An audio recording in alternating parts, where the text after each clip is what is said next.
બાબરમાં તિરંગા યાત્રા યોજાઈ। બનાસકાંઠા જિલ્લાના બાબરમાં તાલુકાના ભાજપના કાર્યકરો દ્વારા તિરંગા યાત્રા યોજવામાં આવી। ગત 22 એપ્રિલના રોજ પહેલગામમાં 26 જેટલા પર્યટકો પર આતંકવાદીઓ દ્વારા હુમલો કરી મોતને ઘાટ ઉતારવામાં આવ્યા અને ભારત પાકિસ્તાન વચ્ચે તંગદિલી સર્જાતા ભારત સરકાર દ્વારા ઓપરેશન સિંદૂર કરી દેશના સૈન્ય દ્વારા પાકિસ્તાનને પાઠ ભણાવતા 100 કરતાં પણ વધારે આતંકવાદીઓને ઠાર મારવામાં આવ્યો।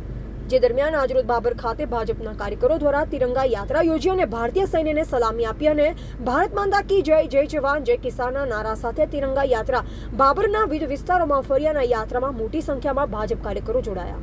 આપણા નિર્દોષ નાગરિકો પર આતંકવાદીઓએ જે નિર્મમ કૃત્ય કર્યું હતું અને જે નિર્દોષ નાગરિકોની હત્યા કરી હતી એના જવાબમાં આપણા દેશની આન બાન અને શાન આપણા શૂરવીર સૈનિકો દ્વારા પાકિસ્તાનના જે આતંકવાદીઓ છે એમના ઠેકાણાઓ પર હુમલો કરી અને એમનો નિષ્ઠ નાબૂદ કર્યા।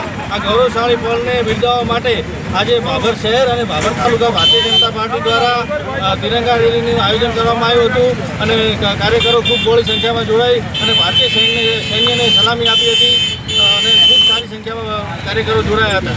ભારત માતા કી જય, ભારત માતા કી જય। બાબર તાલુકો અને બાબર શહેરમાં આજે ધ્વજવંદનનો કાર્યક્રમ રાખવામાં આવેલો છે। આ ભારત અને પાકિસ્તાનના આતંકવાદીઓને નાબૂદ કરવા માટે એ સિંદૂર જે આપણે સ્ટ્રાઇક કરી એમાં કેટલા આતંકવાદીઓના ટુકડો સાફ થઈ ગયા। જે મેઇન આતંકવાદી છે એના કુટુંબના 14 માણસો ગયા। એને હવે ખબર પડી છે કે આતંક કરવાથી શું પરિણામ મળે છે। નરેન્દ્ર મોદીનો આદેશ હતો અને એને અનુસંધાને આપણે આ સિંદૂરમાં આપણે સફળ થયા છે। કારણ કે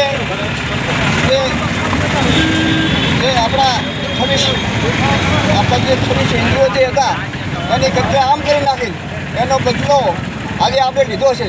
કેટલાય બહેનોના સિંદૂર હણાઈ ગયા હતા અને એનું નામ જ એટલા માટે સિંદૂર આપવામાં આવ્યું છે।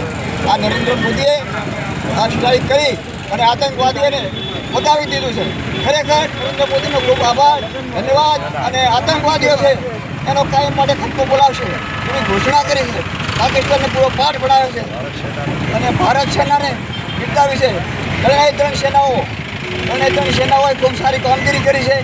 એમના ઉપર વિશ્વાસ મૂક્યો અને ભારતની આપણે આન શાન એમણે બચાવી છે। ખૂબ ખૂબ ધન્યવાદ। ભારત માતા કી જય। એવા ગોપાલ પૂજારા, સંબંધ ભારત ન્યૂઝ, બાબર, બનાસકાંઠા।